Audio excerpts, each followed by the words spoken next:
Oh my God. They found me. I don't know how, but they found me. Run for it, Marty!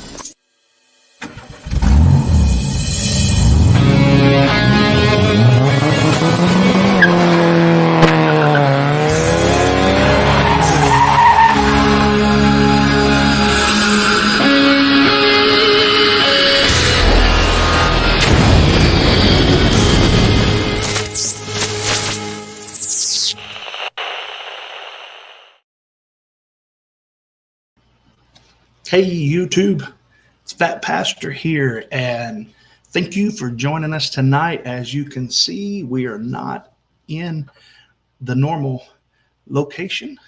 We are on site at the church because we're going to be putting on a whoop race and a pocket pro-am race Friday night and Saturday. So yes, we are here in the process. We just got the pocket pro-am mostly set up, and we'll be hooking up the setting up the whoop race here in just a little bit. Our special guest tonight, was just talking to him a little bit ago in the green room. They were having some power outage in his area, and he is trying to get all connected. So we will wait on him for a little bit, but in the meantime, we have just right over there. If you was here, you could smell him. Mr. Whoops FPV, or Oops FPV, Casey Quadtronics. So we are here setting up. Excuse me. If y'all can see, I'm wearing my brand new We Bleed FPV Fat Pastor jersey. Big thank you to Zotic. Focus. Big thank you for Zotic and We Bleed. It's very nice, high quality, button up, which I like. So yeah, we are here. We are waiting on Mr. Philablasta to join us. As soon as he can get some power, he's going to join us. Let's see who we got live in the stream. Mr. Mike Bergman was first, double A. His second, Bitterroot, third, and that's all that's commented right now, unless I've overlooked someone. Yeah, we you probably saw the impromptu streams that I did from Minefield. We just had someone pop into the green room. So without further delay, I want to bring my friend, and a lot of you guys' friend, onto the show, Mr. Philablasta. Hello. Phil Baxter. He is I guess the brawn behind MultiGP this year, or just one of many that was the brawn behind MultiGP. I'm putting titles on him that he did not tell me to put on him. So welcome, Phil. Phil's a good friend of mine. A lot of people you might not know this, but the very first MultiGP race that I went to, it was because Phil had invited me, and he was the guy standing over my shoulders and then, no, don't go through that way. Go, okay, yeah, like that, go like this, but now come back around. And then when it went boop, and I wanted to stop, he's like, no, finish your lap. He was the guy coaching in my ear, telling me, you're doing a good job. And so yeah, Phil and I go back a little bit, don't we, Phil? Like 4 years or something like that. Yeah. It was. It's been a while.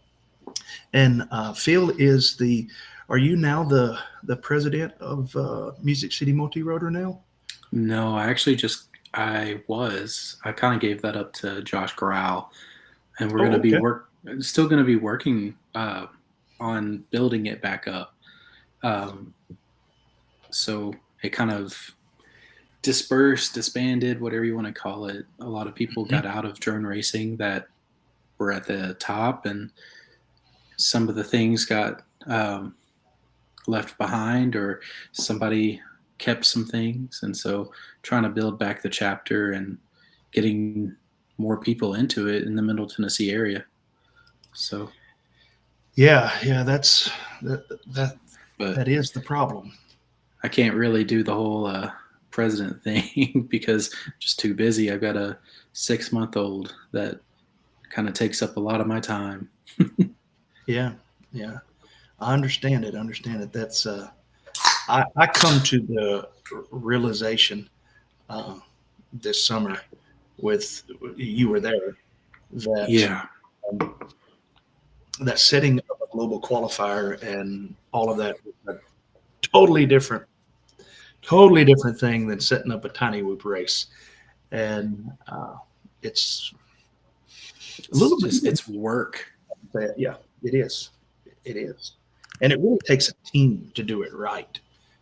And that's the thing that I see MultiGP have is, a lot of people show up at IO, and hopefully that's gonna keep going. Or do you have intentions of continuing in that role of very much so. The master builder? I keep putting titles on you. Yeah, no, that I can't remember. Build Boss was what the official title was, but hopefully some old friends will come back and it'll be more of a collective thing. I think that as far as communication with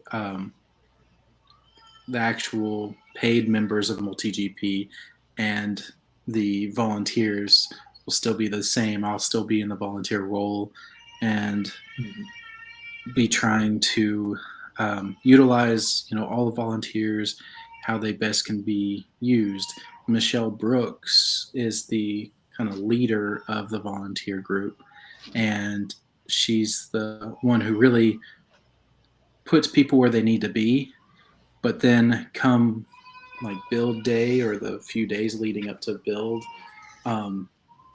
you need people like, on the ground doing things and delegating what needs to be done, because there's people that show up that never like signed up to volunteer. And then there's people that don't show up that signed up to volunteer. So you have to play it by ear and just fill in gaps to get the event going. Because we set up, 8 tracks to race on, and they're not small tracks. They're not like 2 or 3 gates. It's one of the tracks that we had set up this year had 39 obstacles or elements. 39 elements. It was AK's World Cup 1 track. Mm-hmm. So luckily we didn't use that for our or World Cup for IO. We used Knee Downs track, and I think that had like 26 or 27 elements. So yeah, wow, that's a lot. I mean, that's I have sometimes that many in a whoop race, but not in a MultiGP race. I mean, and a TinyWhoop cube is 4 gates that you just pop out and then they're there. And you can hang them up or you can stack them, but it's a little bit easier than driving rebar in the heat and wind. You don't really have to worry about if you're racing indoors. Yeah. But, now I heard that wind was a bit of an issue at IO, especially this year. Yes. So our tracks stayed mostly put together. There was one instance where a triple gate is 3 gates just stacked, and it's using like single conduit all the way up. At championships, we do like a 3D style where it's like a lattice going up. Yeah, it's kind of like triangle. But it's a lot stronger and can withstand the wind, but there's not much wind where we were in Florida. Anyway, in Muncie, it's flat. It's got wind that just goes one direction at like 30, 40 mile gusts, and then it just turns the other direction to just holler back. So one of the triples folded like that and down, and so we had to cut new conduit and just had takes about 4 guys to safely put up a triple. You could do it with 3, but it's safer with 4. So we like to try to do things safely.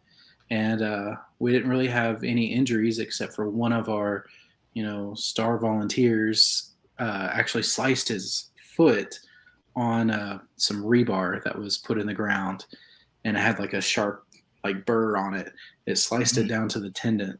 So, and that was on the day that we swapped World Cup track. But the winds made us take down and put back up the track 3 times. I know of 3 times that we tore every track down and then had to put it back up the next morning, which Chris Thomas and Mark Two Dog were the ones who really saw the tracks come down and go back up the evening and the mornings that there were storms. So people don't think Chris Thomas pulls his weight, but he is definitely behind the scenes doing a lot more than people think. He puts in the elbow grease. Yeah. But or Chris Thompson. I can never remember which one. But yeah. But anyway, it definitely couldn't have been done without the good team of volunteers. And there's definitely ones that stick out. And looking forward to more merry men, as AA put it, to come back for next year. AA is one of those key players. I'm sure if I weren't there, then he would have probably been Build Boss. So it was just this year, a lot of people had a lot of things going on, and I wanted to be at IO more than I had things going on. Yeah. So, yeah, I'd planned to go. I'd even rented a room and was like, I think it was like the night or two before I was getting ready to leave. My daughter started having seizures and things, and it was just, yeah. It was all, but I did get to make it to Minefield, though. I know that's not. Yeah, I saw your little video about that. Yeah. I'm going to have to try it one of these days. Yeah, it was pretty cool. Are you able to click on the chat and get the chat to show up? No. Okay, then that's not really any reason to have it the other way. Then I can do it, because I was wondering why you wouldn't. Yeah, it was hot. My gosh, it was hot. Yeah. And of course, you know how I roll. I sit there with a fan blowing on me the whole time, but it was still hot. Steady Eddie FPV. Yeah. Okay. It's my second year at IO, and it didn't disappoint. Volunteers are amazing. Good. Yeah. I hear that. We can always use more. And so you get a discounted ticket or even a free ticket if you volunteer. So if you're a full-time volunteer, that means you put in 16 hours of work and you get a free ticket. So 16 hours, you can split it up however you want. It can be from track build, track tear down, and that's, the beginning and the end of the week. And then also running a track. Running a track earns you time. And then a half-time volunteer, you can only do 8 hours and get a discounted ticket. And, it's MultiGP kind of sometimes breaks even, but, it costs that much because there's just that much of a cost to put on an event that size. But always looking for more volunteers, and anyone that just lends a hand, honorary volunteer. If you see somebody trying to put up a track, you help them out. And that's really, the more people that help out, the more we get to race and fly and just hang out. We were, me, Mark Two Dog, and Roger Bess actually put in some elbow grease at the end of the week. And we were kind of at our wits' end loading up tables and chairs. And this group from Memphis were riding around, just kind of riding around IO, because you do that sometimes. You just cruise. Mm-hmm. It's that big of a place. There's that many people to go see. They saw us and they just came and helped us, and it made the job, instead of taking 10 minutes, it took 1 minute. So There you go. if we can just have a crew of like 20 people, IO would be put up in one day and we'd be able to fly all week. But Right. yeah. Yeah. Unfortunately, it's how it is. Even here, the last. I think you were you here the last time? I don't think you were here for the last TinyWhoop race. Maybe. No. I'd got, which I did get to fly, but I'd resigned myself at that point to, as putting on or an event coordinator, if you will. Yeah. If you get to fly, that's a plus. It's a plus Right. for everything else that goes on. So, and that's the challenge of being like an event coordinator. Like I try to run races at my house, and I have a good setup for that. The back of my barn is like an open canopy, and trying to host as well as feed people. I don't think I flew a single pack that day. There was one day where I got to fly a little bit, but just you're kind of exhausted if you do it all like by yourself. It's just one thing that it wears on, I guess, organizers. It wears them down a little bit. But then whenever you see what you've created, like more community connections, then it's worth it. And that's what like IO does for me. It's the big, broad community of a connection that you can create. And I have friends all around the world now because of IO. And like from Colorado, California, Texas, that's a big place. I have some friends. And then meeting people in the industry. So you meet the actual producers of products. I've met Carl from HD Zero. I gave him one of my wife's like homemade whoopie pies. Like it's, and he was like, I'll eat it later. And I don't know if he ever did, but anyway, he accepted my gift to him. And then Neil Merrick in Texas, and just Mr. TinyWhoop, Jesse P. Like he's a good friend of mine, and that would not have been possible without IO, or the willingness to come together and just fly and build an event that everyone can enjoy. And what happens at IO stays at IO, kind of. But like we're trying to make it this next year, it's going to be more family friendly. We saw some shortfalls this year that we don't want to repeat themselves next year. Yeah, I'd heard someone had said that they expect some changes with IO coming up next year. Yeah, there's quite a few things that are going to kind of redo. But yeah, it's an event that hopefully will be bigger next year, even because of just how good it was this year. I don't think anyone really waited to fly. If you wanted to put in, 200 packs during IO, you could have. There was definitely a way to just get like 200 packs in over the 4-5 days. So would you recommend to a fat pastor, if I was to go to IO, bring like a golf cart or something? Bring a golf cart, or they have rentals. So MultiGP organizes for a good rate for rentals. They communicate with a rental company. They truck in, like it looks like a car hauler full of golf carts. They truck them in. You sign up for it. You pay for these golf carts for the week. It is expensive, but hey, you have a ride around, and you definitely need a mode of transportation or just drive your car. Now you have AC in your car, but you're not able to participate in a golf cart parade because there's no racing. There's no golf cart racing at IO. There are parades though. And if we go fast, we go fast. I bring my, if you go fast in the parade around in a circle, right? Yeah. You go faster than others. If you're the fastest in the parade, you win. Okay. Gotcha. I bring my like dune buggy style go-kart, and I brought that for the last 2 years, and I win most of the time, but I hear my baby crying. I'm gonna pause myself for a moment. I'll be back. All right.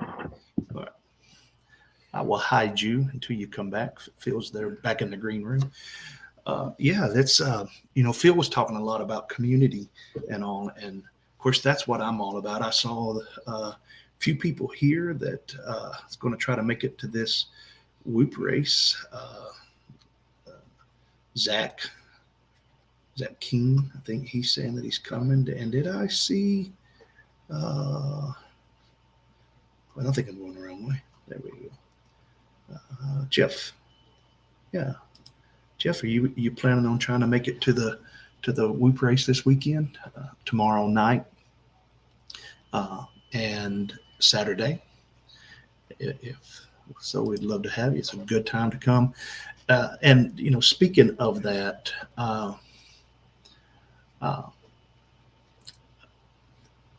like at Minefield, Phil was talking about community and all. The last day, which I didn't stay for Sunday, so I was just there for Friday, which was really not officially started, but there was already people there flying. We flew. Well, everything that I flew was Friday afternoon and Friday night. Saturday, by the time, of course, you get there real early and get set up, and I didn't fly a pack at all on Saturday. Casey, Oops over here. He helped Dustin set up a Mobula 6, was it? The Mobula 6 that's maiden was a one-way whoop. It was hated to see it happen. It was hours of work because of deviation. Y'all remember deviation protocol? It's a little different. Been a while since we'd messed with it, and we got it up and going, and someone plugged in, a DJI pilot plugged in and stepped on him, and he went down in the parking lot, and somebody ran over it. It was like just a horrible set of events, but it was still good. It was still good because it was all about the community and just getting together and meeting people. And I met a lot of people that were just there, like Phil said, people there from Texas. I think there was people there from all the way across the country in California, and even some people from out of the country had showed up at a little small event in celebration of Ken Heron's birthday, which was, and it was a good time. The town of Brownsville, Tennessee, was surprising how hospitable they were. I agree, Mike. Darn DJI pilot full of devil spit. Exactly what I was laughing at. Yeah. Jeff said he's going to try location. Are you asking what the location is? Casey can type that in the chat for it's 1301 Carter Church Road in Adolphus, Kentucky. That is where the race will be. If you want to come early, you can help set up.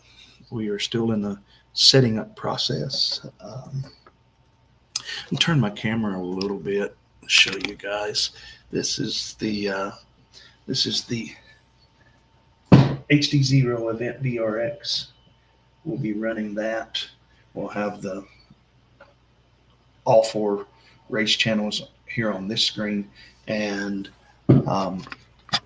the Pocket Pro-Am race will be over in a room which is over this way, really, but it looks like it's that way on the.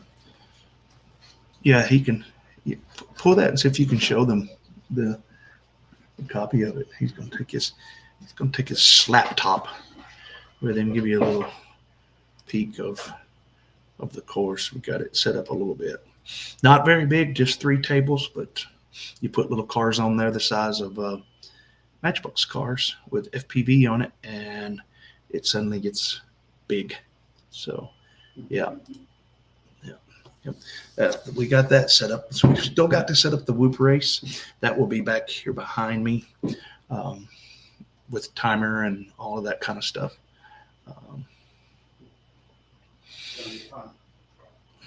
All right. Yeah. Let me see. Steady. Let me see here. We can all bond over the frustration of drones. That's correct. I recently told one of our new guys to bring his troubles to the field, and we can all chip in to fix his stuff. Great community. Yeah, it's to me that's what it's all about. Is it's community. Eric E-Drone was there at IO also. He flew in from Delaware. I believe that's where he's from. He flew in from Delaware, and he was telling me that the last day there, Sunday, he spent just about all day helping a young man get his quad flying, and it had a bad flight controller. So, yeah, he spelled Adolphus wrong. That's ADOLPHUS. PHUS. Try that again. Yes, Eric is a great guy. He's going to be on the show September the 7th. He's going to be the special guest on the show here September the 7th. And so you guys show up for that with your E-Drone questions. And yeah. US? PHUS? PHUS. Okay. Yes, PHUS. So yeah, he's a good feller. Good feller. Really hit it off with him good. And Ken is just a nut.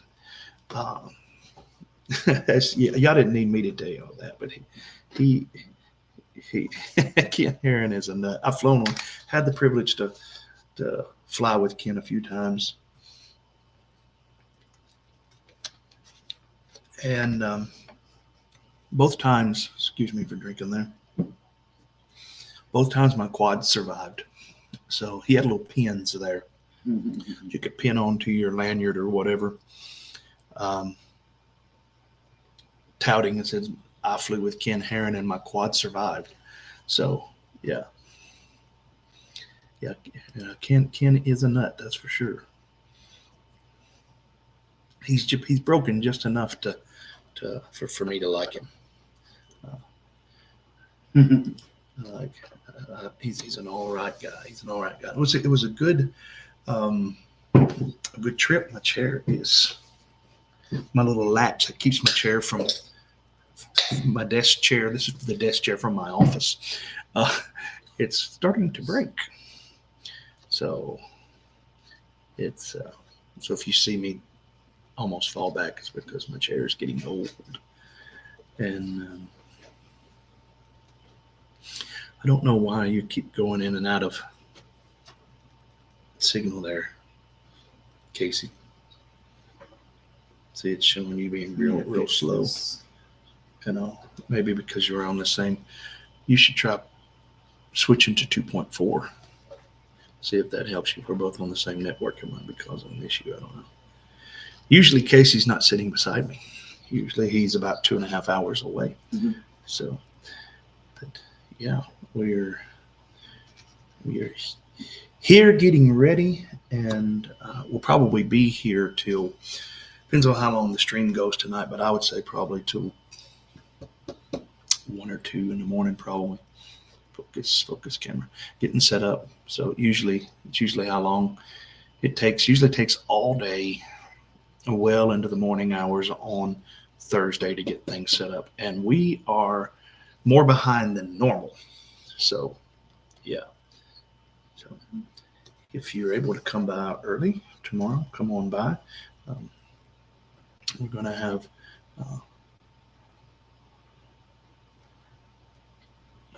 you okay there, Daddy? He is still Phil is still blacked out, so he's obviously taking care of the little one right now. She seemed like she was a little bit mad. So, yeah, new daddy. I remember those days. My youngest will be 24 in 6 days. So, yeah, getting old. I set up my camera. I'll tell you what I did. This is how I operate, guys. I set up my my bench cam here to do mail call, because I got quite a few things in for mail call, but I left all of those things at home. So all that work for you to see my hand. Isn't that neat? So no mail call tonight. I will turn this thing later. Well, I could get 2 views. That's upside down. That's a lot of ugly boy right there, isn't it? Let's see. See if I can spin it around.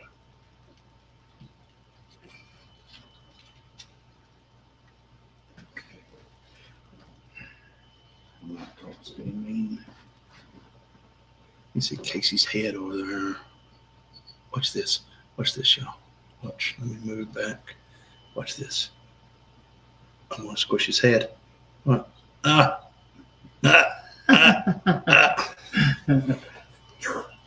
It's like, grow up. No, never. Casey, look over here. Never. Squish your head. Squish your head. What was that from? Kids in the Hall, brain candy, something like that. That's a charming view of me right there, isn't it? This is just a charming view. You can see that I have more chins than a Chinese phone book from that angle. Build mat, yes. Yes. Real quick. What in the world? Yeah. Phil's back. And it kicked me out. There he is. Don't come in, I'm naked. I think I'm going to remove this one. There we go. That one just removed. Yeah, just get rid of that view. Phil! So speaking of building, is there any tips for those who are getting into MultiGP and wanting to build? I hear you're being paged again. You can hear that. Okay. Yeah. This is Daddy. No, it's not. It don't bother. You know, it didn't bother us. Okay, stream. Next time we won't tell him when we hear the baby. So looks like it's just me. I'm trying. And the gross angle. What? Yeah, it kicked me out. Sound back in, There goes that chair again. It's going to break in a minute and dump my fat iron in the floor. So it looks like I'm the only one on here now. So, so yeah. Well, yes, it was a nice view of my build mat. I would say that I got that in the mail, but no, I've had that for a while. But I brought it this time because always there's people blowing motors and breaking frames and things like that, and you need to be able to fix things at a whoop race. So, yeah. Speaking of things, let me show you guys. If you were at Minefield, I know a lot of people have asked me, and this was a long time in coming. This actually took quite a bit of effort. If you were at Minefield, you did get first shot at the new PhatPastor Calvin peeing on remote ID, and the quality of these shirts are like 10 times the quality that we used to have with Teespring. This was made by a friend of mine, Bluegrass Signs. These shirts, you can order these. I have not got. Matter of fact, I'm boycotting Etsy because of some of this crap that they're trying. I'll probably have an eBay store that you can go on. But if you want one of these, you can PayPal me if you would like one. They are for sale now. It's $25 for the shirts, up to extra large, and then it's $28 for extra large, 2X, 3X, and we even have 4X, because what kind of fat pastor would I be if I didn't have at least up to 4X? And I've got those. Get on here. I'm wearing one of them. Yeah, if Casey could figure out how to get back on, he could show you. He's wearing the blue one. We have them in 2 colors. We have them in We Bleed red, and we have them in blue, Build Matte blue. So yeah.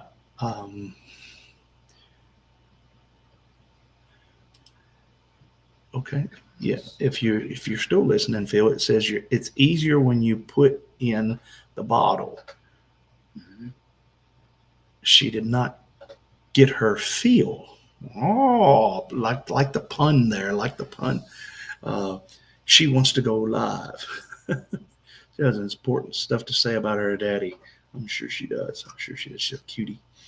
And here we go. Maybe we'll get. I can see him now. I think I'm good now.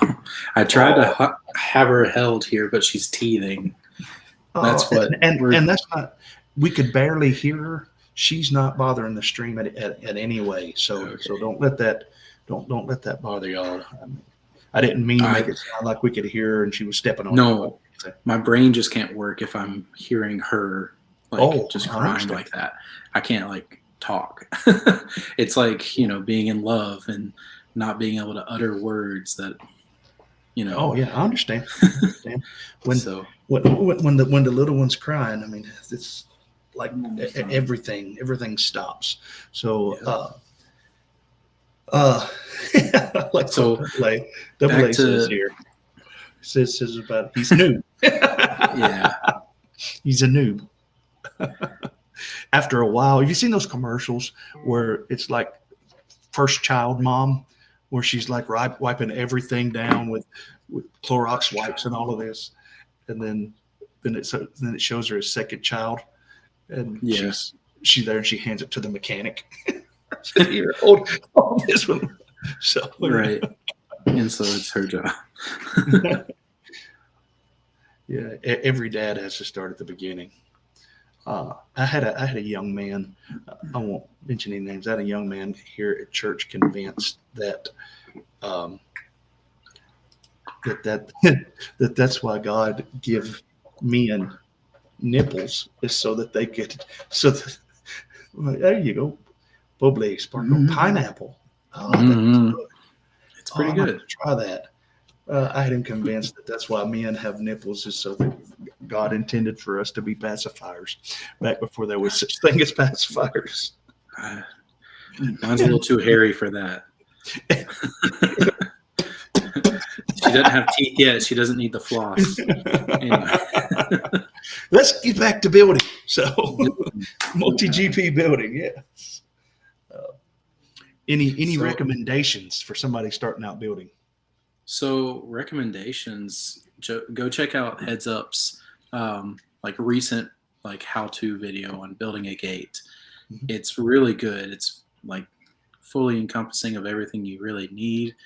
The only thing I would add to that is that you can do it cheaper if you don't care to have vinyl, if you don't really care what it looks like so much. So if you get PEX tubing, I think it's if you get 1/2-inch PEX tubing and cut it to, I think, 10 feet, and you can actually make a hoop, like a semicircle, and put pool noodles, and then use driveway markers, those fiberglass driveway markers. They go into the ground usually by hand. So you set them about 5 feet apart, and then it makes a nice little, well, that's too square, but a bow. And so you can really practice. And I think the cost was like $7 a gate, which you can't really beat that. That's including like the pool noodles, the pegs, and the fiberglass. But that's an easy way to start out. But if you want to host a race, then MultiGP and other retailers sell like gate material. And I know 533, Rect, and FPV Supply Co.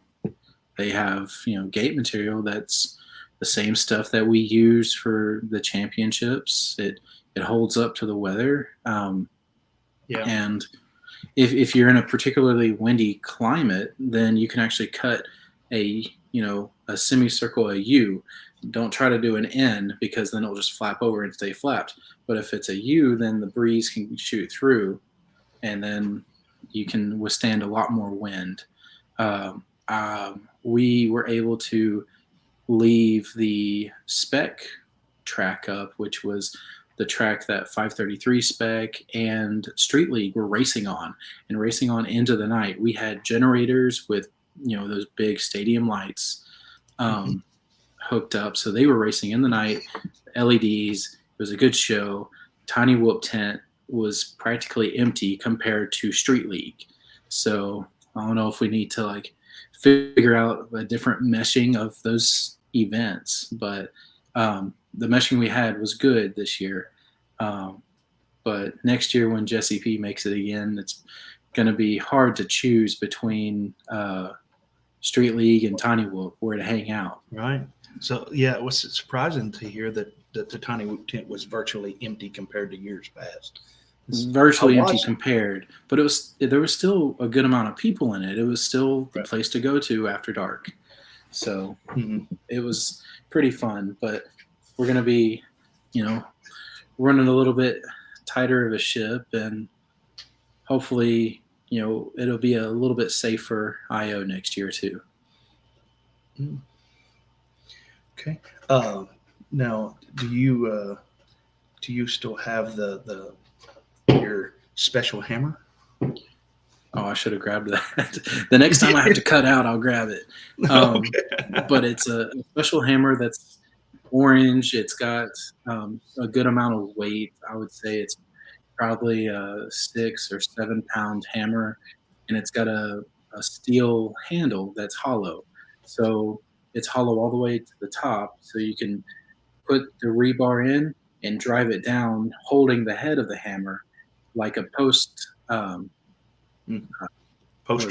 Yep. Post driver. And then once ever you're down to where you're at the handle, then you can turn it around and use it as a hammer. It's a little dialed in so it doesn't Thanks slip for the off. sub. Hopefully I'm going to make a couple of them for MultiGP just to have at Muncie. So MultiGP invested a good amount of money into a sea container to hold all of IO so that we don't have to transport it back and forth between Florida and Muncie, because the cost of the transport was crazy. Oh, sure. Because it's a big white whale, or the redneck yacht is what I think it's technically called. Wow. Or that's what's on the bottom. But the sea container is filled to the brim event, including the TinyWhoop drink lounge, the Lady Luck new bar that we had built because Jesse P couldn't make it this year because he had a baby himself, like week of IO. And back in December or January, he told me that it was due around that time, and I was like, we'll see it this year. It just won't. There's no way. Just from my experience of the new baby thing, you just can't leave. But yeah, so it was Joey Drone. Thanks, AA. But yeah, Joey Drone, that's what he is on Facebook, and he only uses Facebook for drone racing. But I think he's probably older than 50, but I'll give him 50. But he's a key player in the volunteer gang. Like he was the special forces or special gates team leader. And when I say leader, he did more than half the work and followed instructions to the T, made every special gate. So every triple, every double. And he put the pieces together for the cubes. Now, cubes we assembled at the actual tracks. They take a little finesse.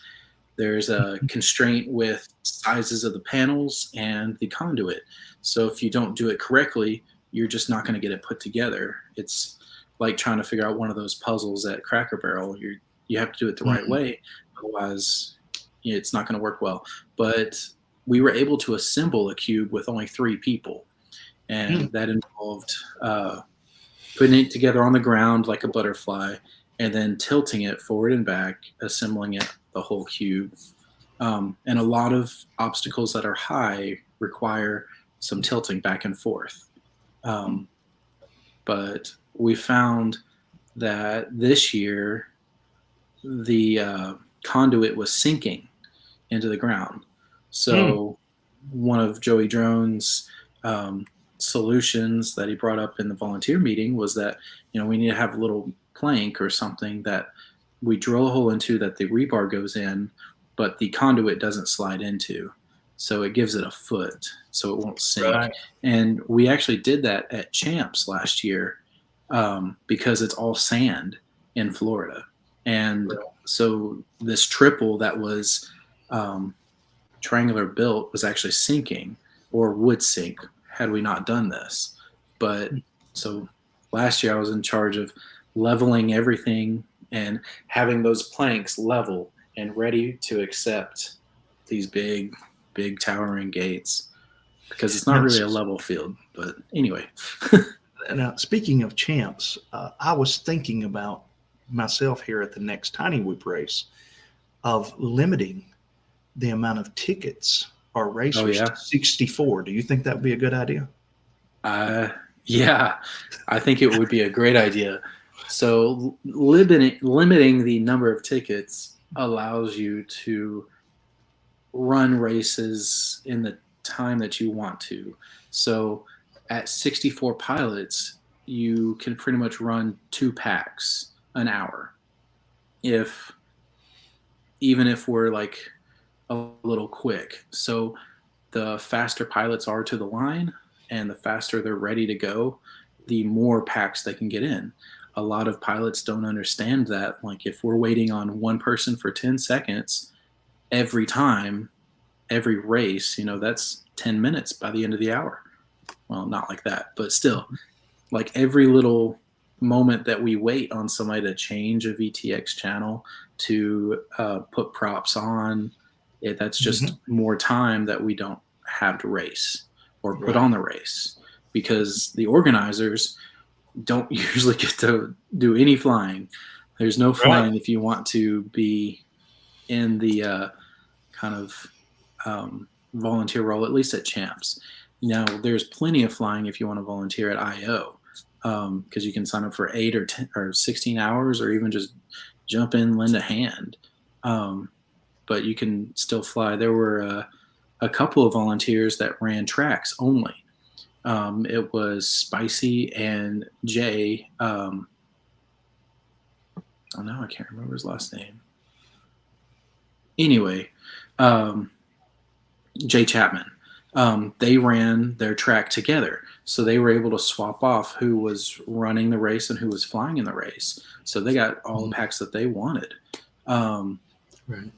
And I probably touched more conduit this year than any other year, because we also brought more out of the old AMA shed.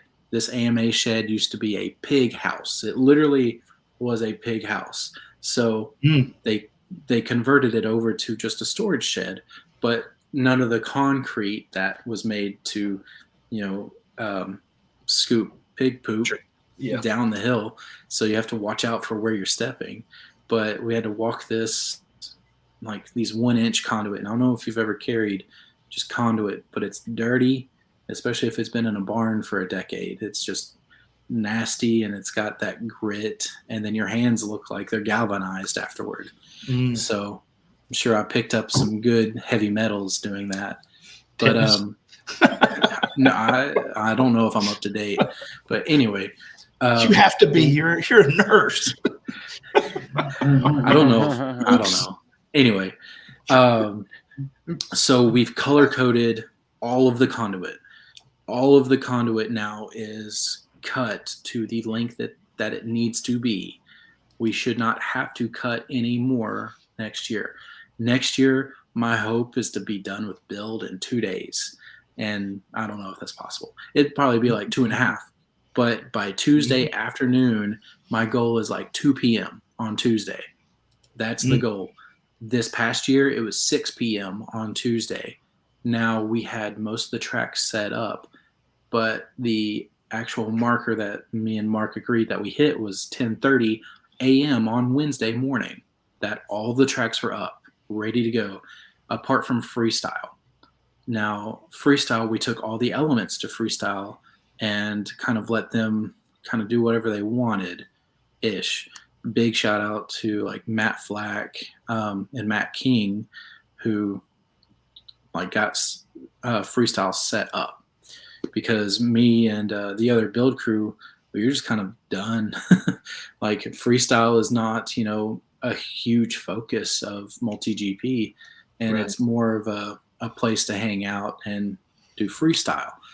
But moving forward, it's gonna be, something that we try to figure out. But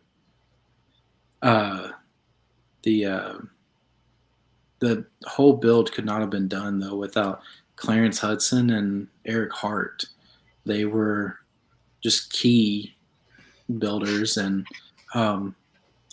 able to look at our build book and just translate what the build needed.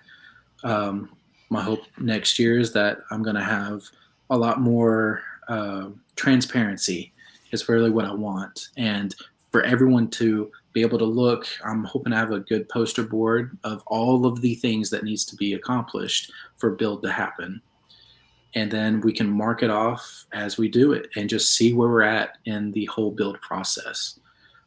Because I think the more people are informed with where we're at, the more like they can see where they fit in and where they can help the most. Because there's so much time just kind of wasted waiting on certain things and just looking at what else we need and figuring it out. So hoping to do a whole lot more figuring out on the front end before we ever go up to Muncie. But it's going to be, just as challenging because of the wind and kind of the sun that bears down. So sunscreen is always a must. A hat, a full brimmed hat. You can tell who's been like on a build before at IO by who's wearing either a hat like this, like covering your neck and have enough hair, or a full brimmed hat. And I pretty much always wear a full brimmed hat whenever I'm doing anything with build, because before you know it, you're out in the field for a whole hour, in the elements or, sunshine. But it's the sun is the enemy. Yes, I was saying that with just with Minefield, just the 2 days there, and I spent a lot of time under a tent. That I will go with a boonie hat next time. Yeah, it's just a lot of those tents still don't provide good UV or UVB protection. They just shade you a little bit, but if you're still all day underneath it, you're still going to get burnt. I think we both did. So we did. Last year I actually had an umbrella that I was able to attach to my go-kart, and it only lasted 1 day, but still it was kind of cool looking. I used to have a hat. You'll like this. Used to have a hat that picked up at a flea market, I believe it was, and it was an umbrella that was, the petitions were all different colors, like a circus. It was red, white, blue, green, all these different colors, and it was just you popped out the umbrella, and it was an elastic band that went over my head, and it's this umbrella about this big. I looked like Raiden from from Mortal Kombat or something, but much more colorful. And my daughter's like, "Oh my gosh, you're not going to wear that when you mow?" I was like, "Oh yes, I am." Yeah, because she was around that age, when teen years when I did that, and I told her, I said, I'm gonna get a bikini top and go get a spray tan. Yeah. And then just mow without my shirt on, with that as like the tan lines for like a bikini, and have my umbrella. You either embrace the sun or you hide away from it completely. So yes. Yeah, I think half the week I was even wearing long sleeves, like those Under Armour things, just to protect from the sun, because you're out there a whole week, and like I'm freckled to the brim, like, so the freckles keep getting bigger. And then just more of them. Pretty soon I'm just going to be one big freckle. But yeah. Pilot Unknown said his nose was blistered for a week. So it was. The first day he got burnt, and he was one of the ones, he just wore bandana like pretty much all week. Like, he looked really boss, but like that sun was getting him, even his eyebrow. We went to a steak restaurant. I can't remember which one, 2 different times. And there was just a different feeling of like, we're burnt. We're kind of wasted, like, from the sun and the elements. On teardown day, we went to eat, and it was just, everyone was just drained, and everyone was kind of quietly eating. There was discussions about future IO and what we're going to do and the different plans that the organization has. But I like being in this role too. Of course, who wouldn't want to be like paid by MultiGP? But like, knowing what to do as a volunteer is priceless. You know what works, what doesn't work, and where things can be changed or improved. But knowing how to build a gate quickly is just one of those things. It's like boom, boom. I mean, it's pretty simple. But Free, Mark Huff actually developed a 3D print that fits on the ends of the conduit and makes the legs. And so that's going to make us go really zippy fast through any kind of build we have. So we also came up with a table method. This is where we put gates together on top of a table, so we're not bending down. So it saves your back a little bit more. And just knowing how many gates we put together for IO this year, I'm just glad that we didn't have to bend down for all of them. And the maker fittings, so I don't know if you ever had any experience, but it's like a clamp that just has one screw that gets tighter as it clamps. So those would come loose, they'd come off. They're old, they're a little rusted, definitely tattered. So they hit their life cycle end. And so now we're going into the 3D print era, and I think we're going to have like 300 of those is what I told them that we kind of need on the safe side, just so we can throw it on, not have to worry about it. We were saving them for one track, and then we ended up not even using them for a track. We had about 20 of them that we used this year, and they held up. They passed the test. So next year we're going to have like 300. Hopefully they started printing already, because I think they take like 10 hours to print on a slower machine. And you were telling me in the green room before we started that one of the tracks had like 30 something obstacles. Yeah, like 39 different elements. So like flags, gates, a hurdle. So AK's track for World Cup was like just crazy. If you learned how to fly the track and it took a whole day to learn how to fly the track well, and then it took another day to learn how to fly the track quickly. So it had a hurdle that was like 30 feet long. So it was one of those things where we had to figure out how to build this, because on Velocidrone, you can do kind of whatever you want. Right. In real life, you can't. In real life, you're There's limited a limit to the amount of gates you can stack. Right. Right. You're limited to 3 high, really. I think we could probably knock out some flags at the very top, but you're limited to a 3 high ladder, a double cube. We could do a triple cube, but that just takes a lot of material and time. It's things in the virtual world are different than real world, especially when you add in the wind. So the virtual world, flags and gates don't fall over, or people.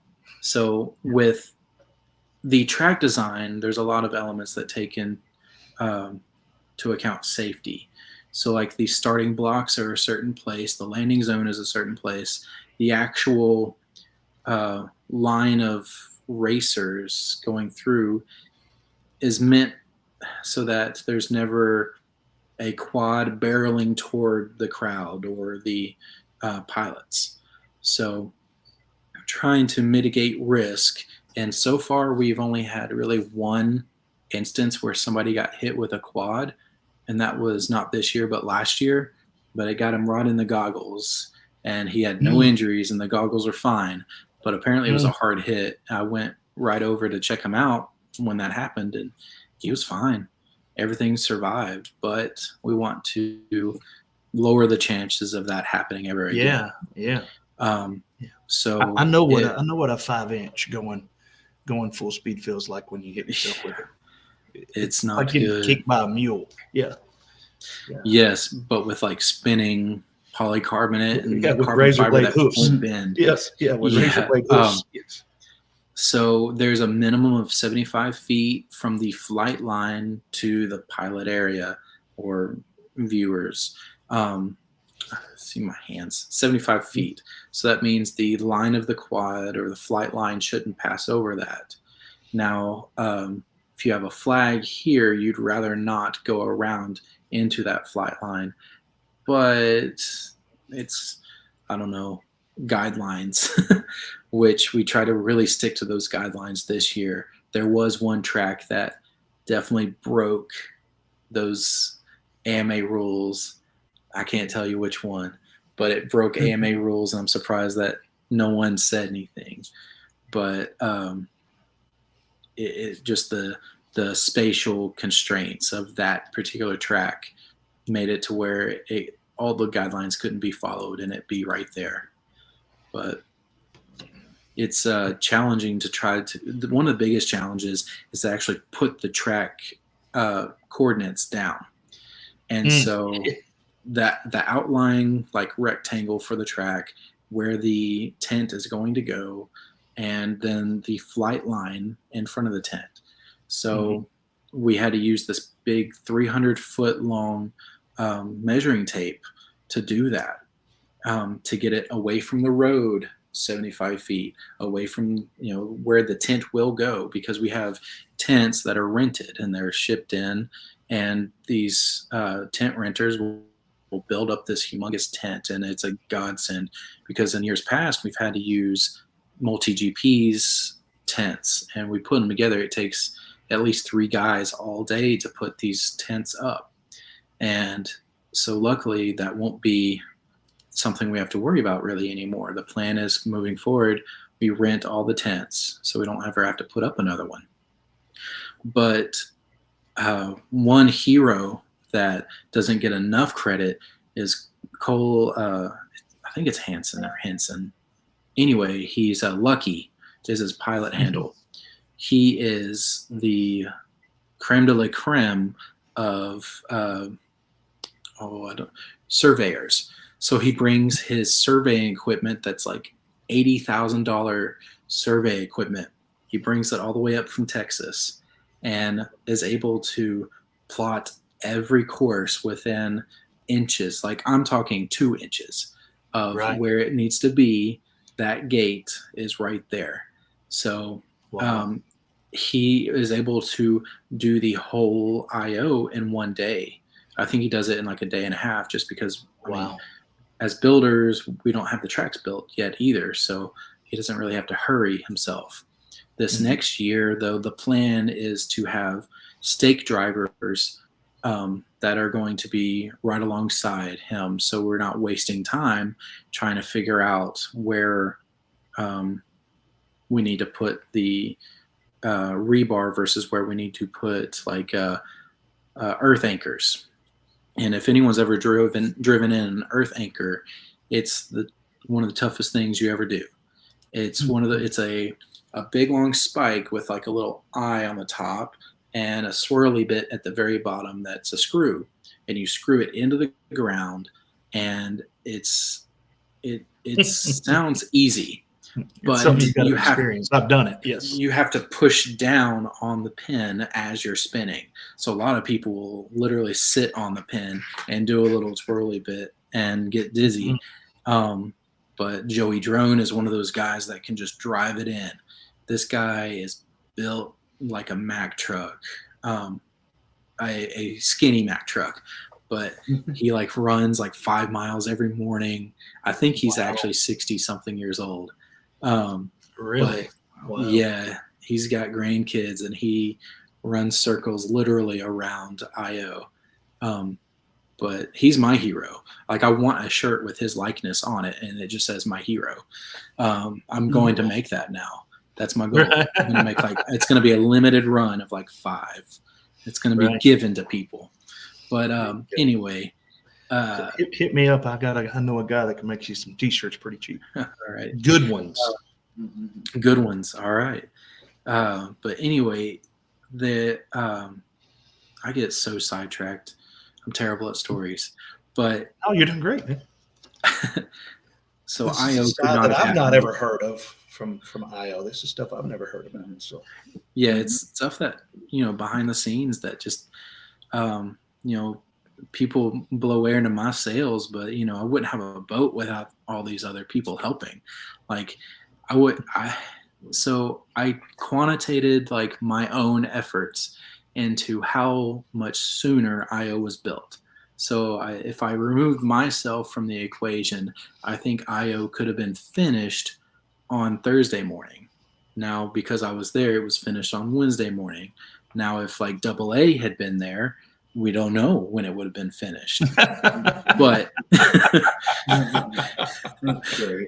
but I'm sure he would not have been slacking. It would not have been his own fault or anything. But anyway, it's almost chaos, but organized it's almost chaos, right? It's organized to the best of our ability. And next year, hopefully it's, I always talk about next year because this year's already happened. I can't look back so much and I've already done that. I get sad because it's over. Like, coming up to the last day or the second to the last day, you're like, oh no, I've already missed that, that much of the time.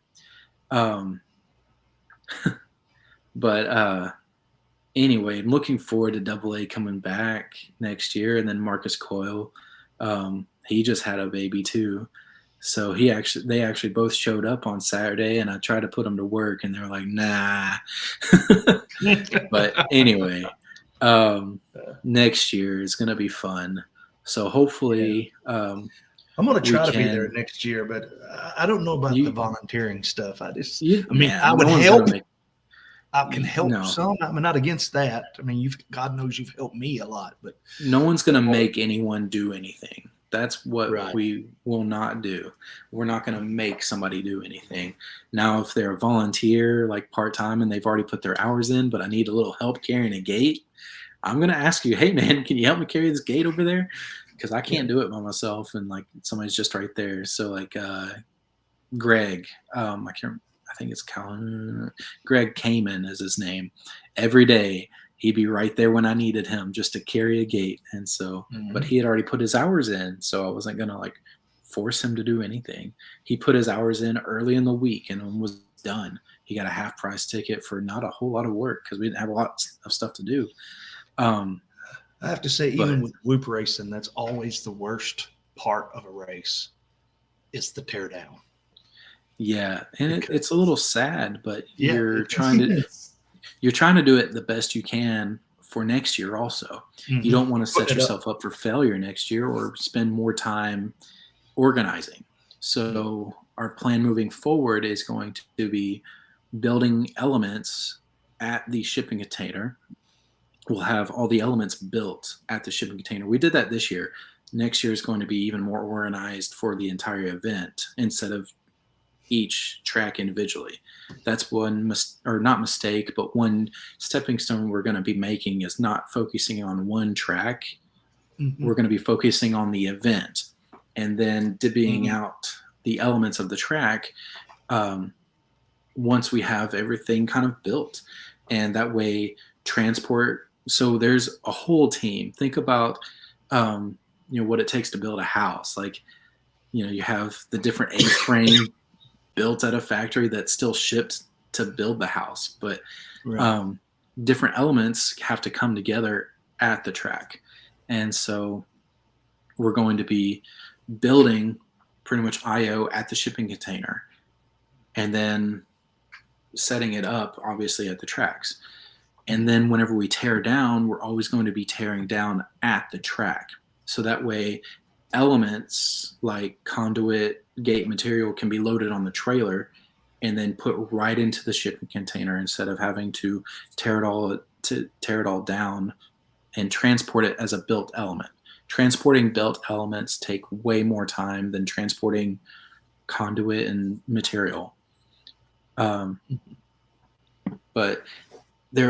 it's tough because it was tough this year because we wanted to organize the shipping container as well as get everything ready to be put in the shipping container.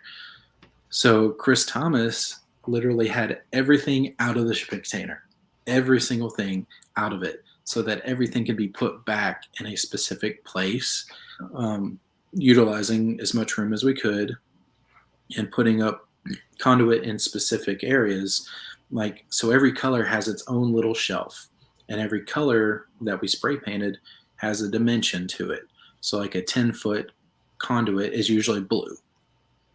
And we know if we grab a piece of conduit that has blue spray paint on it, then it's a 10-foot conduit. We can literally grab like Legos or Tinker Toys, whatever, what it is based on like what color it is and where it will fit into the build. We know exactly how many elements are needed to build the whole event.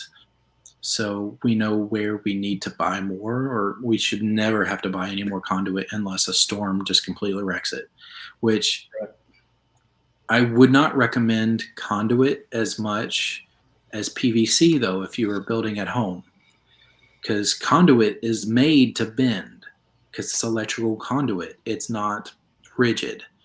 So something that's literally made to bend doesn't make the best gate building material. Yeah, after a while. But time and money, you have a lot more like of one of those. And you can't make a triple out of PVC and think that it will last all week with, elite racers hitting it at full speed. And that happens a lot when, people just smash their whole quad into a gate, but it's how you race. If you're not smashing something occasionally, then you're either too good and you need to push a little bit more, or you're just a crazy animal. Right. Maybe use that black iron like they use for gas piping. Oh God, that would be heavy. It is heavy, but I don't think the quad would break it. But no. But it's not usually quads that break the conduit or bend it. It's the wind. So freestyle track had there were 2 double cubes that were built for freestylers this past year. And then a windstorm came in and it threw those cubes. It made them tumble and bend all to pieces. They were about 100 yards away from where we put them after the storm was over with. We had to disassemble, and these they have special maker pipe that's like a corner or like 5 different direction that you just slip the conduit in and turn the eye bolt to build a cube.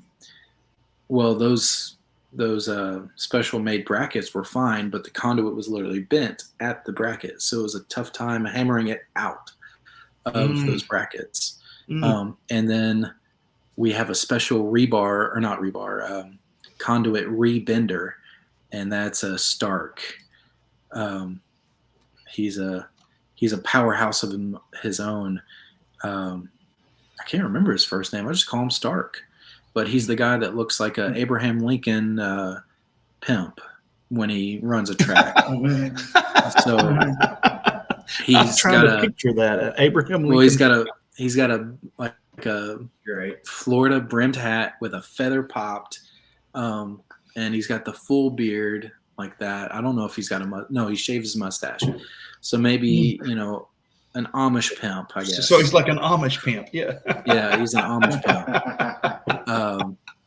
I call him an overgrown leprechaun sometimes too. But he rebends the conduit straight so that we can reuse it or cut it to a length that we need it in the future. But it's just insane the number, like how much conduit is in that sea container right now. Oh, it's Frank Stark. Okay. I never saw him as a Frank. Definitely Stark, though. But it's just... he's a stark contrast from a Frank, right? Yeah. But there's, so many people that make I.O. happen, and behind the scenes, or just little jobs that, are taken off of the plate. Like, as many things as I don't have to do, it just makes doing what I need to do even easier. Yeah. So there's there's always a transition of what's needed and what the volunteers can provide. And we try to, make it work, and we're not trying to overwork any volunteer at all. We want to make even the building process enjoyable. It's a camaraderie whenever you build I.O. together. You share a bond. When you race together, you build together, whatever. If you're ever to have a build night, like a drone build night, you have little problems that you hit. Somebody else might have the knowledge to help you out with a build or a tune or whatever. And it's just the same with track building, and you're building something that hundreds of people are going to enjoy all week. And that's build one community. That's one of the things I like about doing the races here, the little TinyWhoop races here. One, it's air conditioned. Yeah. And you got a refrigerator right in there with water, or in my case, because of kidneys, lemonade. And lemonade. I remember when the twins were here, you were teaching them how to fly line of sight, and while Steven was changing motors and things like that, and getting stuff set up. And just the other night on the channel, we was on, I think we broke a limit for me. It was on over 4.5 hours, because after was it Zotek, wasn't it? It was after Zotek left. After Zotek left, a local guy come on, and he needed some help getting his quad going. So we just stayed on and helped him get it done. And then even afterwards, we brought him, after we closed the stream out, we brought him on to StreamYard like this, where he could share his screen. So we was able to talk him through it. And that's just the kind of stuff that I enjoy doing, helping people. And whether I get to fly this race or not, I am going to drive some cars. If nothing else, I'm going to do this car. That is fun. Yeah. I mean, it is surprisingly fun. And what makes it fun is is it's like RC Pro-Am. If you remember the Nintendo game, you might be a little young for it.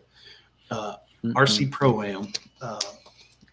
Let's see, I'll make his picture bigger if I can. It's back in the day, Nintendo had a game. Try it again, Casey. Regular Nintendo had a game called RC Pro-Am, and it was basically you were at an RC track, and it was the first one to finish a certain amount of laps, 10 laps. And part of it was you knock your buddies off the track, and that's how you would win. And I took these to a deacon's retreat that we had. Now, they only came with four A-band channels, and you couldn't run them all together. So night before last, I took 2 of them and put the little FPV all-in-one cameras that has race band on them, so you can race all 4 on literally a track this wide. And it's one of my deacons. He's a big NASCAR fan, but he wasn't down with the FPV, but he was certainly down with bumper cars. And he had the little yellow card. We had a little thing going, like, watch the yellow car, because he's trying to take us out. Great. And that was just fun in itself, trying to make it past the yellow car without him taking you out. We need to go back to that track that's at Triple Creek. That they made, that place. Once it cools down a little bit. Yeah, where the kids ride their bikes. Yeah. Yeah, but it's like a street, and that rubberized coating, I think, would be really fun. Just need to bring a working car next time. Yeah. Right. Yeah, I forgot about that. We went by there to do it. The thing about that is it's hard to get over there where the kids don't show up. Yeah, and then you have an RC car, and they always it's like here they are at a park, like they're supposed to be there or something. Kids. Good gosh, yeah. There is a those bicycles that you pump. There is one of those tracks in Portland, and I thought about taking like an RC car just right there. I think there's a little sign that says no RC cars, but hey, rules are meant to be broken, right? That's right. I'd read it, say, I don't smoke anyway. Yeah. No habla inglés. Yeah. No comprende. That's when you look at it and say, I'm sorry, I don't speak English. No. Say it in English. It's very much like that. I don't speak English. Like people need to meander. The pits at IO. I don't know. Don't know what that is. PP. Sounds like PP. Meander pits. Needs to meander the pits at IO. Meander. What does that mean, Double A? Oh, PhatPastor. Oh, yes. Okay, Fat. Here I am. What's that? It's you, dummy. You big dummy. Yeah. I think that you would have the most fun if you were running a track. Like, that's the fun part. That's my favorite part, is to actually run the races. Like, of course, flying in it's fun, but I could watch it just as much as I could fly it and enjoy it. And it's like routine for me just not to be able to fly at IO. It's a curse. Like, if I have a working drone, it's not going to be working for long, or, it's just not going to be my day. So I've just tried to embrace what I can enjoy at IO. And running a track is really fun when you have a microphone, when you have the fastest of the fast pilots going up, or even just guys that are average. And that's perfectly okay. I'm perfectly average. If you looked at where I'm ranked on the GQ, I'm pretty much in the middle, and that's okay. I go to faster compete. than I am, so yeah. Hey, I would love to call a race at IO. I would love to do that. Hey, sign up. But I've been told you speak too slow. And here comes Evan Turner. Now the race is over. So I was like, PP, who is?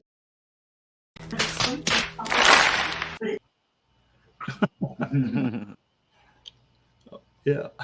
Sorry about that, guys. Don't even know my own initials.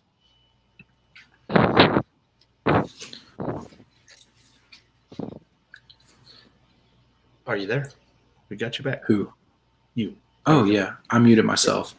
Okay. My mom needed to know how to make a bottle. Oh. So I don't know how I ended up with like this cheekness. But it's obviously after the bottle time, right? Yeah, it was the chicken nuggets and mac and cheese. Chicken nuggets and mac and cheese. Those are my jams. You've been on here for an hour and a half. If you need to go, we understand. No, I'm good. It's all around. It's all around the guests. You know, if you want to stay on for 30 minutes, you're good. If you want to stay on for 2 hours, you're good. So another thing that's going to be happening next year that we sort of did this year was breakfast every morning for volunteers. Like if you're and meals throughout the day if you're volunteering. But if you come to the volunteer like meeting / morning get together, gonna have breakfast. This past year we did bacon and French toast most every morning, and everyone got full before they got sent out and did odd jobs, because that's really how you build the event, is just all these little odd jobs. You know, you make 100 single gates, you make so many different things, and then it all gets put together and people are able to enjoy it. But always looking for more volunteers, even running a track, or if you wanted to just run a track with me, PP. Okay. You could, quit saying PP. I got the PP. Mr. PP. Mr. PP. Fat PP. Yeah. Honestly, that needs to be your new pilot handle, Mr. PP. Plural. Well, Mr. PPs. Mr. PPs. Because also the kidney stone thing, too. Because it's like every other week, isn't it? Yes. That's great. Yes. So, yes. But let me see that shirt you're wearing. What are you wearing right there? This is We Bleed. This comes from Mr. We Bleed. I got one here. PhatPastor's baseball jersey. Whoa. Oh. I've been drinking. It was almost a full moon tonight. Yeah, I've been drinking. It was just a picture of my butt instead of the back. Almost. But there you go. Oh, that's pretty good. Why'd they spell it wrong, though? I'm not falling for it. Got you. I know you. So I know you. If you're a volunteer for long enough, or you put in the man hours, you get your own like specialized like Philip. Oh yeah, cruise shirt. Looking back at you. Yeah, a cruise shirt with your name on it. I know AA has his. A few other key players have theirs. But when you wear this shirt, you know, you put in the work, and people definitely recognize that. And you know, never doing it for recognition. I just want it to succeed. Yeah. I want MultiGP to succeed, especially, you know, the route that it's going back to grassroots racing. You know, single chapters are where growth happens. It doesn't happen on a global scale as much as it does single chapters, being able to race monthly or even weekly with people. So if you can get a few guys together, hold an official race, which it doesn't take much to make a race an official one, and then just make a chapter. Once you become like a tier 3 chapter, you can have a free set of gates. It's like 5 gates and a hurdle you get for free if you're able to be a tier 3 chapter.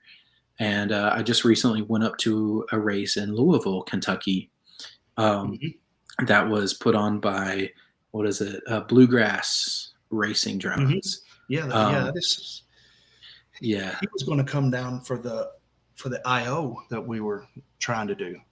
I forget his name. There's a few different ones that are up there really making things happen. And so it's good to bring racing back to like kind of the middle. I don't know. We're not Midwest, but we're kind of in that special spot that if you had enough land, you could host a really big event. And that would attract, a lot of people to have a good time. And at the end of the day, that's what, we're all in this hobby for, is a good time and good, fellowship with people. Whenever you can just talk, when you talk drone with somebody, you get that fuzzy feeling, like talking about whatever, and just knowing you also have mutual respect for each other, because you know that they put in the work to learn how to do this, to do it themselves. If you can hit a gap, then you are, above, in the top 1% of the people I like, I'd rather have a conversation with you than a random person. Like, sure, I want to figure out what I like to talk to everybody, but if you fly drones, let's talk for hours. See, that's as you know, we've spent quite a bit of time together. That's the whole premise of this channel is let's focus on the things we have in common instead of the things we have different with each other. Yeah, some of my best friends in the drone world are atheists and don't agree anything like what I agree with, and don't live their life anything like what I do. But when it comes down to drones, FPV, and things like that, I can talk to them for hours and hours and hours, and it's because we focus on the things that we have in common. And I think the country could learn, especially young people could learn. It's all about how you live your life, not what comes out of your mouth so much. Yes, what can come out of your mouth can be toxic or it can be uplifting, and like proselytizing things is good too, if that's what you're called to do. But sometimes, it's good just to create relationships, and just to build upon what you can do together. Where it's not a higher power that's trying to split us apart ever. That's not, it's unless the higher power would be, government. They're always trying to split us apart, right? But anyway, you see the FAA sticker. I just, I don't know. One thing I am concerned about, though, is a little bit of remote ID. Like, what's that going to look like? I know whenever, like, I got into flying drones, I didn't know the rules, so I looked up every rule, and of course, there's always a rule out there if you're looking. And you need one of these, Phil. I do, but then no one would understand. They're just thinking remote ID, like, oh, you don't like those kind of remotes? Okay. Yeah, I got Ken to put 2 on his police car. So, oh, really? Go ahead. But anyway, it's it's something a person never goes into something really to go against the law. Like, especially if you're starting out in a hobby, like, you're not going to want to do it just because you're breaking the law, or you're just not going to want to put in that mental effort to know, like, exactly what laws you have to follow. It's hard to create trust around that, though, with like community. Like, everyone who's been into flying FPV for a few years knows that you don't have to have a ham license, but you do.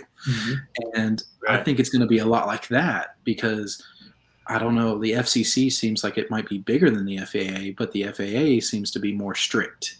So it's one of those problems that we're going to figure out whenever, like, a hammer comes down, pun intended, or story intended. But it's going to be an issue that hopefully we never really have to hit head on. So one of the like FRIA things, like where does a FRIA end and private property begin kind of thing. So the track that is in Citrus Springs, the No Quarter Ranch, owned by Michelle and Matt Brooks, who retired and decided to build a whole ranch for just drone racing. They applied for a FRIA and they got it. That's the first private residence that we know that has been approved as a FRIA. I've thought about doing my house as a FRIA, but then I don't know what that means. Like, will that mean that people will be able to go there and fly? Like, is it do I surrender it as a place for people to go fly? Or is it still my private property? I just don't have to have remote ID. But at the same time, my private property, I'm going to do what I want to on it, given it's within, safety standards. See, I looked into this for the 8 acres that we have here. Right. We talked about it here, and it's approved through our board of directors because we're incorporated to do it. And I've talked with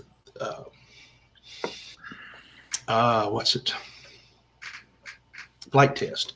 Was talking with Flight Test. We're actually looking into it. I was getting up to the point to filling out the papers on getting that property to be a FRIA, and that's one of the questions that I have.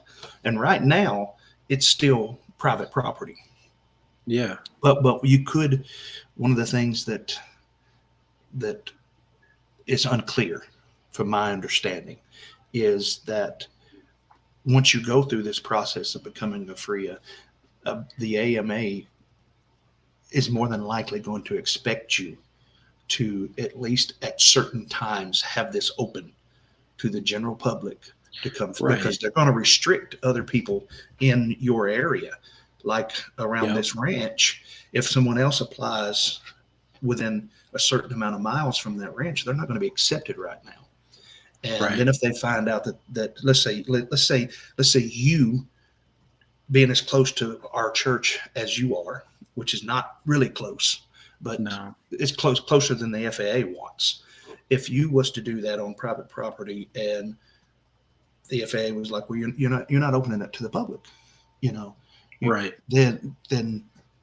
we're going to pull your FRIA and we're going to give it to this church over here that will open it up to the public, and you've wasted your time and effort and all of that on it. So I'm waiting for a little bit more of things to be spelled out for one, become very obvious to me until I get some help here. I'm not wanting to be putting up a big, MultiGP tracks. It's difficult. Yeah, and you always have to look at the main goal of every organization. So, or how it's guised as. So the FAA wants to control the sky. Like that's what they want to do. That's what they're made to do. And so that's what they're going to do. So, with them giving you the freedom of a FRIA, they're going to take away the freedom of just flying wherever you want in Class G. Like, it's not going to be, hey, this is just okay to fly in. No, that's the road we're going down is that you're going to be limited in the name of safety. And I could send you a video of a fighter jet doing this only about 60 feet off the ground at my house. If I send it to you now, can you show it on the stream? Yeah, you can share. If you're on your computer, you can share your screen if you're on a computer. Oh, okay. I'm going to do that for a second. I got to find it. But literally, whenever the Blue Angels were in town, they flew so close to my house, and I have a new baby, and it's like, these things are loud. They come right over my house, and when it was headed back your way, at some point, it went boom, and you couldn't hear it anymore. Yeah. Oh, yeah. It might have been the same day. I've been banked real hard. Yeah. Yeah. they were coming all the way from like Murfreesboro, I think. Mm-hmm. That's 60 miles. I guess line of sight or crow flies, it's like probably 40, but still, like that thing went that far away, Going beyond line of sight. Yeah. Oh yeah. But going 200 something miles Yeah, I'm an glad hour, he just. If he broke the sound barrier, then I would not have been able to still have a barn or a house. Yeah, at one point he was. I had a lot of people message me over that. It's like, what was the big boom? What was the big boom? Did it crash? And it's like, it sounded to me like it sped up and broke the sound barrier. It's the only thing I know one will boom like that for. And they were certainly fast enough to do it. It's hard to find a video when you don't know what day. Oh, I think I found it.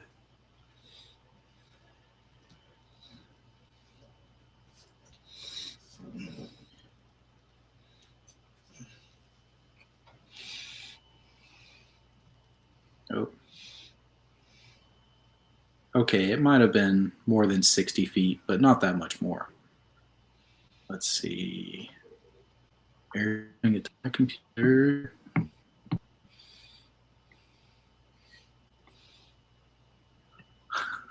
Yeah, down at the bottom you hit share and you can share your screen.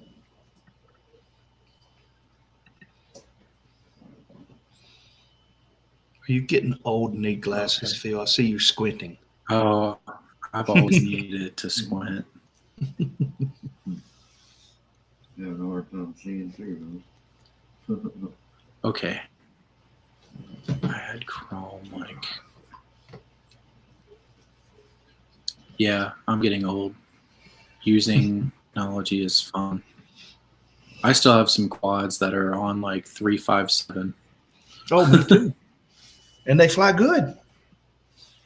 Yeah. And I'm not messing with them. Nope. Once you figure it out. Okay. Now I've got you. Or, all right. Double A says today on the news, he said 43 smiling FPV race pilots were booked and put in jail. 2 were fined and 5 were let to leave. Is that legit? What? No. I think he's making a joke that 43 pilots were booked into jail today. Yeah, okay. As soon as it shows up, as soon as you're ready it will show up in the green system room. Preferences. Let's see.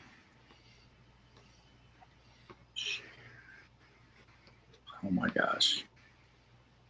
Yeah, he said he just don't see that happening. Yeah. No, I think what they'll do before doing something like that is they'll find someone like Nurk. When Nurk was flying around the train, they will find someone to make an example out of. Yeah, I think he had to pay like 10,000, I think. Oh, I heard it was in the 6 figures. I heard it was like 115,000, something like that. Maybe that's what they was wanting. Yeah, that's what I heard. What? I don't know if it's true. Maybe that's what they were wanting. Yeah. He's made more money off of his video than it cost him, though, I think. Let's see.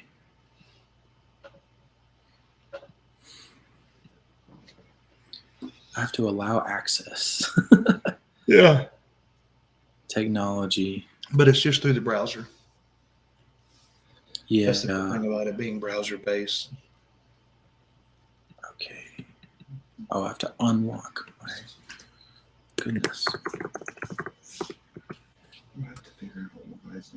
So this TinyWhoop race tomorrow and Saturday, what's it gonna be like? Well, if half the people that say they're going to be here show up, we may have as much as 5 or 6 racers.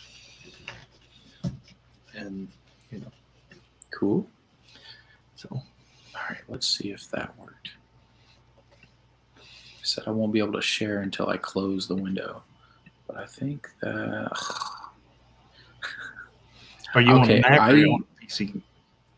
I'm on a Mac, and I sent it to you, though, in a text. Okay. All right. I don't know if you can do it faster. I probably You should can't. have it by now.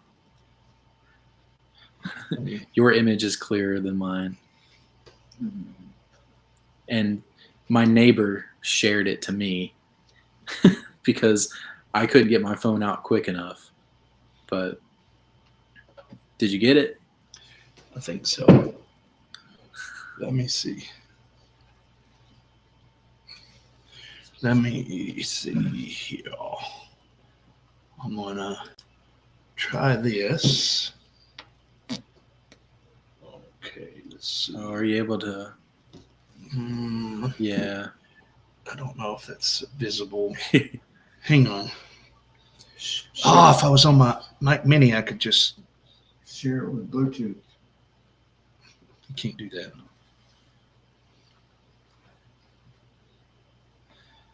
See, I could try to. I don't think it's going to let me send it to Casey.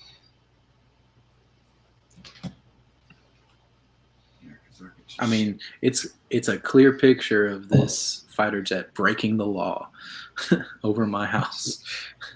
Let me see. I know they scared the crap out of me when they went over. No, 2 of them. that's not working. I'll be right back. I'm gonna see if quitting Chrome will work. Yeah, it's not. I'm not going to be able to do it without a glare.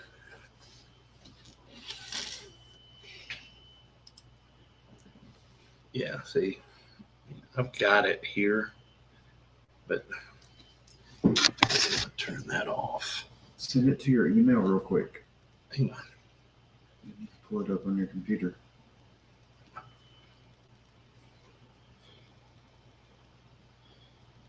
Oh, come on.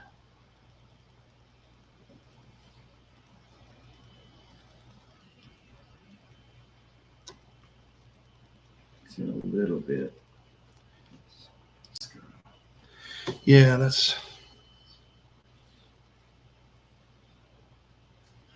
Try it again. Are you there, Phil? Okay. Yeah.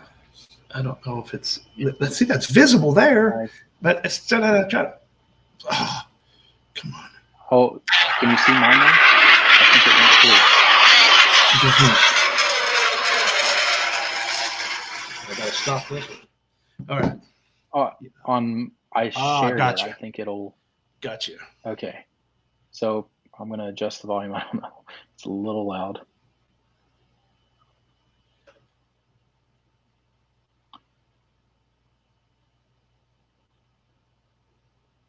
So it even drops down a little bit. Yeah.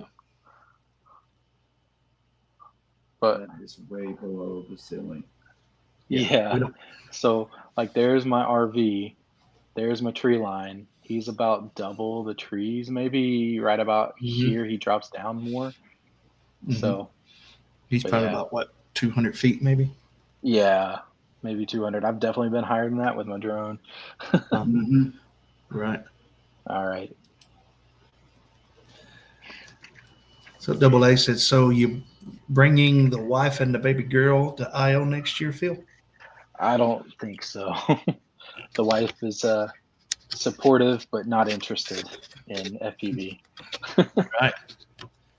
So she had a good enough time at Champs to let her know that I have a good time and that I need to continue to do it, but she doesn't need to be there. Right. She came to Champs with me while she was really pregnant and in that Florida heat. Wow. So it was While a she very was good great. time. While she was great with a child. Yeah. So anyway, everyone took good care of her though while I was busy doing other stuff. So that's good. That's good. That's good. Well, brother, I appreciate you coming on tonight. And yeah. Throwing up gang signs. Peace. The peace gang. Oh gosh. What's I don't know gonna be I don't know what all that means, so You need to make your own like PP gang sign, you know. All like Don't do. that they do or whatever. We're now on a government watch list because of what you did with your hands. Really? I guess so. It just popped up. Government's watching on my computer. Is that what it said? Oh yeah, I'm gonna develop an app. Yeah. Anytime anyone's listening in, it's just gonna bing. I think You'll hear it everywhere. there's other things that would probably get me on a government watch list before my gangsta symbols. Yeah. All right. Well, thanks for having me. Yes, Phil. And if you can make it out for just a little while tomorrow or I'll see what Saturday. I can do. All right. Yeah. What day is like most people coming? I guess Saturday. 'Cause Saturday. Yeah. Well, I'll see what I can do. Right, man. What time are you starting on Saturday? Probably around lunch. And be All right. done probably around 5 or 6. Yeah. All right. I'll see what I can do. All right, man. It's good to See have you, y'all brother. later. Anytime. You're welcome, man. Just All right. all Bye. right, brother. Take care, man. See you, brother. All right. There we go. Well, that was Philablasta, y'all. We're not going to be on too much longer tonight. After this, just wanted to, I think channel 42 wanted to say thank you to him for subscribing. I think that was, let me look here in my alerts, and it should tell me.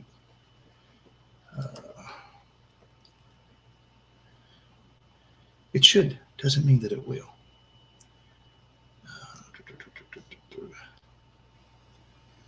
No. No. Yeah, I think that was right. I'm still learning how to use this new software.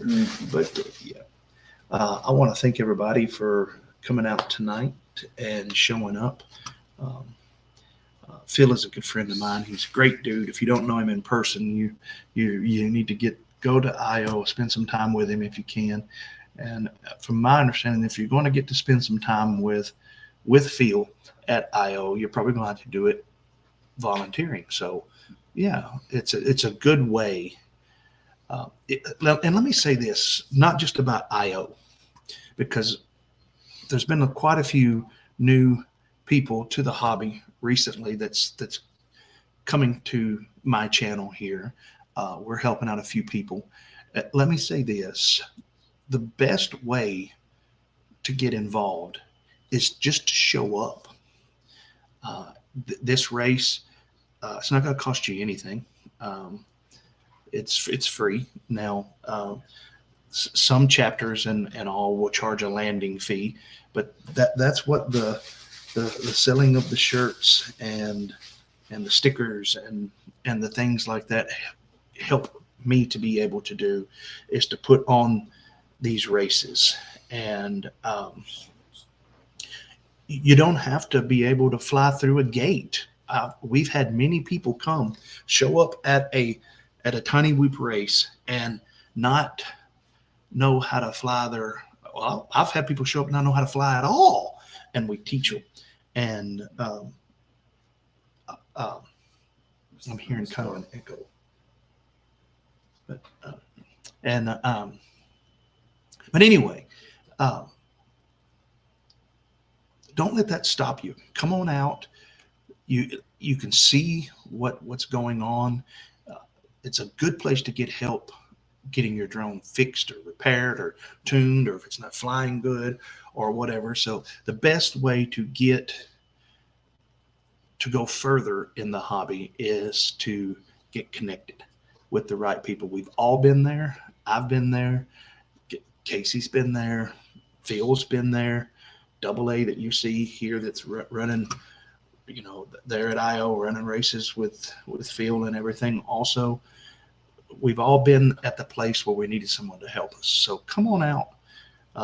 It's, again, for me, it is more about the community and coming together and sharing what I enjoy to do.